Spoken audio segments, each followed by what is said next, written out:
It's time. We are a nation in steep decline, being led into World War III by a crooked politician who doesn't even know he's alive, but who is surrounded by people who, based on their actions on defunding the police, destroying our military, open borders, no voter ID, inflation, raising taxes, and much more, can only and now failing USA. We just can't allow this anymore. They're our nation as we sit back and watch. We must save America. Protest, protest, protest. And there people were thinking Trump was just going to fade into the background. Doesn't look like it, does it? Now we face the ultimate apotheosis of 8 years of Trump derangement syndrome. The potential arrest of Donald Trump himself. I will be arrested on Tuesday of next week. Protest, take our nation back. Trump says he expects to get arrested on Tuesday in connection with the multi-year investigation into alleged hush money payments to Stormy Daniels before the 2016 election.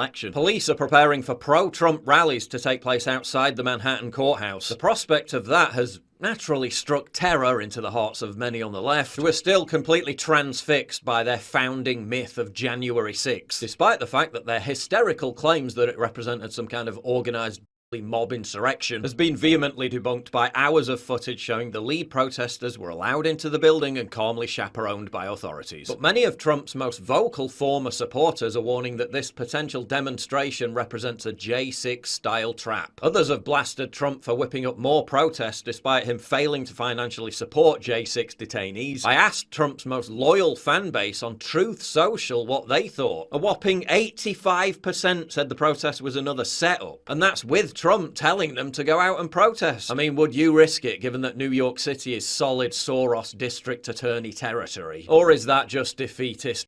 Given that the case against Trump clearly represents an outrageous weaponization and abuse of the justice system, Trump would be the first former president ever to face criminal charges. 9 legal scholars said Trump could still win the 2024 election from prison and run the US from behind bars. Fact is, Trump wants to be indicted because it'll make him a political martyr, boosting his chances of recapturing the White House. But is he really likely to get jail time for this? It's a jumped up basic misdemeanor. And when did legal settlements and NDAs become criminal offences? Jonathan Turley says the DA's made-for-TV Trump prosecution is high on ratings but short on the law. Anywhere else outside of New York, this case would be dismissed in a heartbeat. Turley notes how the case is legally with Manhattan District Attorney Alvin Bragg struggling to twist state laws to effectively prosecute a federal case long ago rejected by the Justice Department. How can they prove Trump paid off Stormy Daniels to influence an election when he could have done it for a myriad of other reasons, from protecting a celebrity's reputation to preserving a marriage? The Southern District of New York's US Attorney's Office already rejected a prosecution based on election manipulation, while the Federal Election Commission chair also dismissed the idea. Turley also points out how a similar case against John Edwards was far stronger,